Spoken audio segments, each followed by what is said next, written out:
I'm probably easily going to be able to keep this vlog below 15 minutes because I'm just listening to the audiobook and I can't talk, so that helps. Well,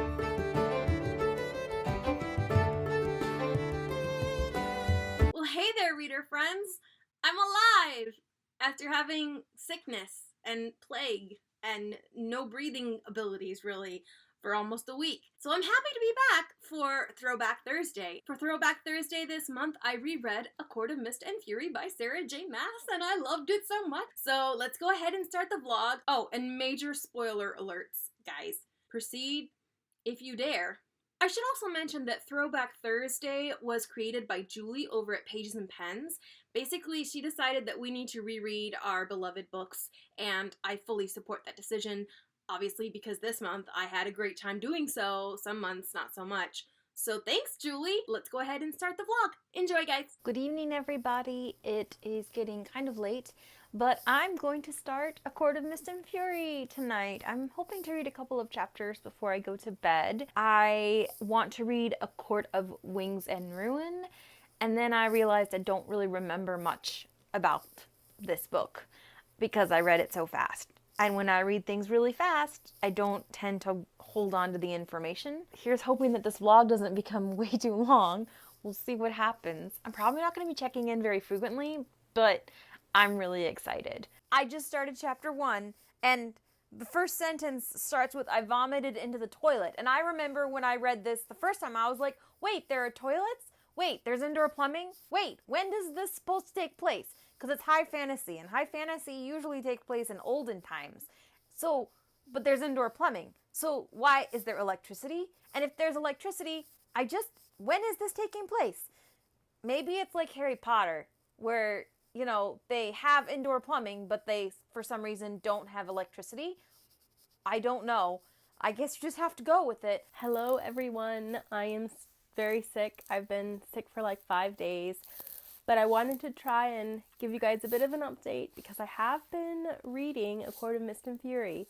I was able to download an audiobook from my library, and it's been like the one thing that's kept me from being in just the pit of despair as I've been lying in bed feeling like death. So I'm very thankful that I picked this book for Throwback Thursday. I'm on chapter 16. I really love Reese to pieces still. But one thing that I think is interesting is both he and Tamlin do keep information from Feyre. They don't tell her everything, but I think their motivation is different. I only am 100% biased because I love Reese to pieces. But I feel like Tamlin keeps things from Feyre so he can maintain control over her and therefore limit her actions. And Reese keeps information from her because he doesn't want to overwhelm her to the point where she can't do anything. He wants her to make choices and educated choices. So he's giving her information as she's able to handle and process it. And when she asks and demands for more, he gives it to her. I mean, in his Reese, flirty banter way. But I do think he's really interested in empowering her and making her realize her own strength and helping her heal. And Tamlin is not, because Tamlin's a tool.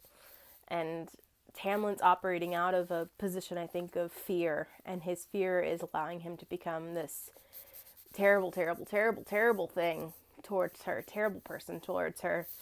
Whereas Reese is probably also fearful, but also wanting someone to work with him. And Tamlin doesn't seem very interested in that. I didn't realize the first time I read this that they both keep information from her, which I don't like in general, but they have different motivations, and that those motivations kind of excuse Reese's manipulations in my mind in a way that Tamlin's don't get excused at all. Maybe I'm wrong. What do you guys think? Do you think that the fact that Reese keeps things from Feyre is okay?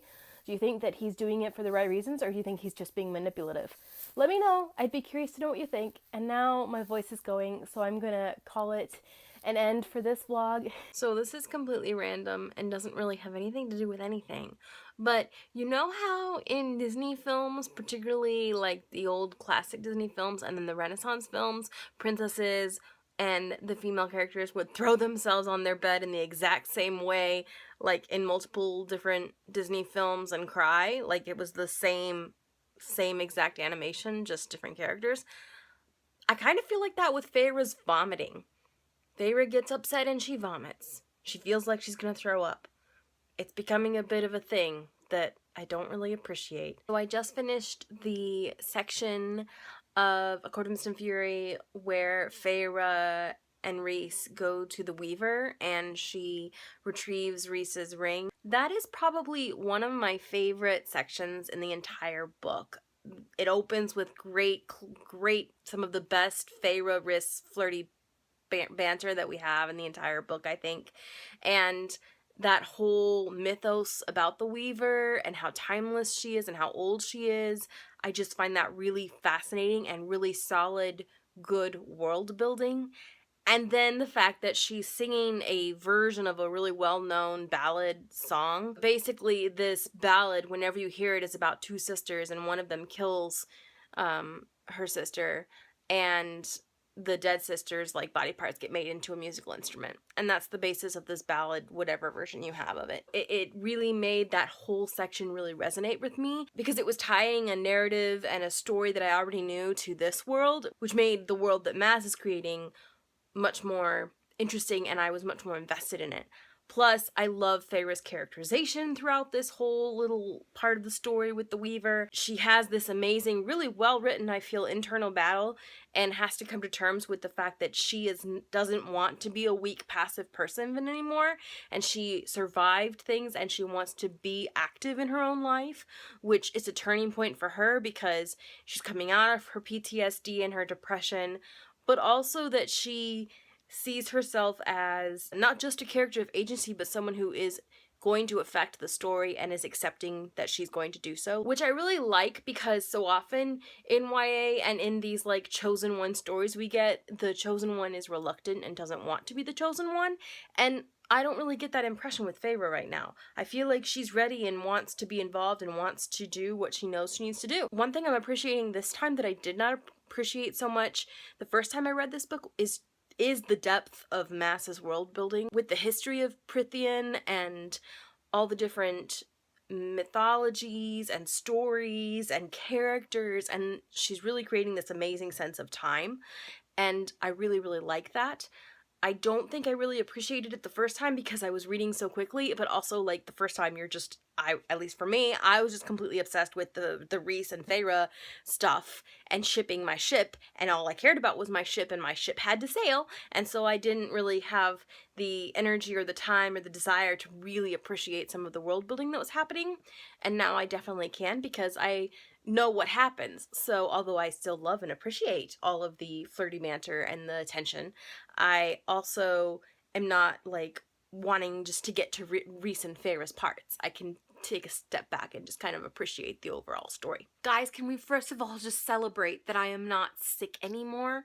Holy cow, guys, that was not, I mean, being sick is never fun, but it is especially not fun when like you're in bed for 5 straight days. I am on chapter 39 of A Court of Mist and Fury, so I'm over halfway through the book, and we've just gotten through all of the summer court stuff, and Rhys just had his nightmare, and Feyre, went and pulled him out of it and had a wonderful discussion. When I read this the first time, I was like, oh, yay, Rhys and Feyre, healthier relationship for her to be in. Way healthier than Tamlin. But now as I'm rereading it this time, I think, oh my gosh, Rhys and Feyre, probably one of the healthiest relationships I've seen in terms of romance, like, ever. So why do I say this? Why do I say it's one of the healthiest relationships in YA literature? It all comes down basically to one word for me, and that is vulnerability. Rhys and Feyre are willing to be vulnerable with each other, and when you're willing to be vulnerable with someone, that means you genuinely trust them because you're trusting them with your weaknesses, but also it kind of means that you are willing to let them help you too. I think it's so amazing that we see Rhys and Feyre both kind of save each other, also with scenes that are upcoming. You guys know what I'm talking about. I really like that aspect of their relationship. I think it really makes them, especially as the book progresses, become equals to each other. I love that Rhys is vulnerable with her. Of course, we all love, banter, sexual innuendo loving Reese. We love that, of course. Who doesn't? But I find it really attractive and really interesting how vulnerable he's willing to be with Feyre. And if I ever reread this again, I'm gonna actually probably look for more of those moments of vulnerability they have with each other, because that's something that I don't think ever exists with Tamlin and Feyre. They refuse to talk about problems because they refuse to become vulnerable with each other. And how can you be in a healthy, functioning relationship with someone if you're not willing to be vulnerable with them? I just love this ship, and I'm sure that many people can tell me many legit ways that it isn't sometimes the best relationship, but right now I'm just like, oh, this is a great relationship to see in a book that's being read by so many people. It's so, so nice. I like it so much. Okay, guys, so the serial has dropped the bomb, and Feyre now knows what we all knew was coming. I don't know why she was so blind, because it was so obvious. And she went to the cabin, and she's been painting all week, and she opens the door and thinking it's more, and it's not more. And I feel like the only thing that you can say at this point, and when I read this the first time, I did actually say this out loud, was, "Woo, Mom Chicka Bow Wow is gonna happen. It's gonna happen now. So get ready for it." And I feel the same way now. I am so ready. It's about time. Boy, Sarah J. Maas, queen of the slow burn. Good grief. Well, I just finished. I don't know how I feel about the ending, because on the one hand, I'm just not a big fan of like cliffhanger type endings. I feel like it's a pretty weak thing to do from a storytelling perspective. But at the same time, I'm like, whoa, those last like 10 chapters.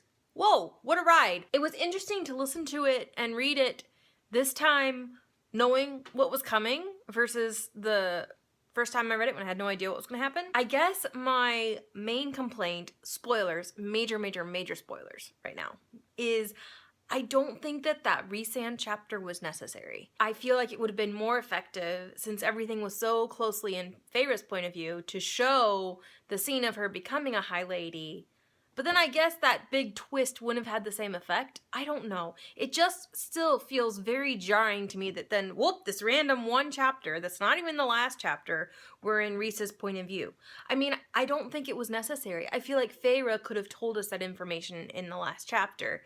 Another thing I realized as I was reading it this time that I didn't even think about before was Maas's really interesting analysis and looking at leadership and what a good leader does and what an effective leader does. The first time I read this book, I was kind of dismissive of Feyre's like, oh, Rhys is a dreamer, he has dreams. And I'm like, yes, you have warm fuzzy feelings.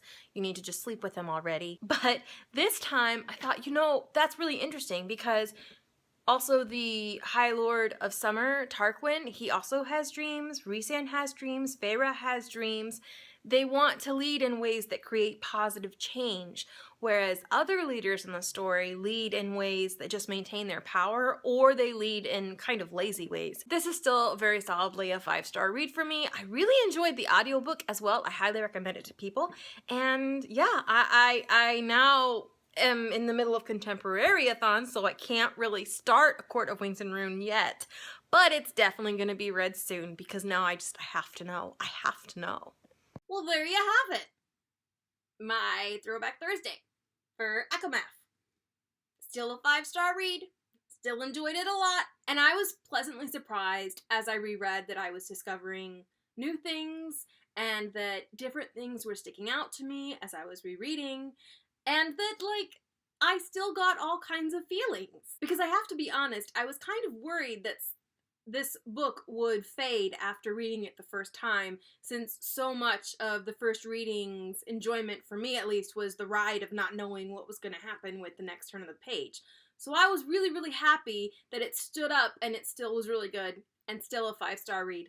And I finished it and was like, I want to read it again. Hope you guys liked this video. If you have any comments about ACOMAF or the series, but please don't spoil me for the next book, go ahead and leave them down below. And thanks for watching, guys. See you next time. Bye!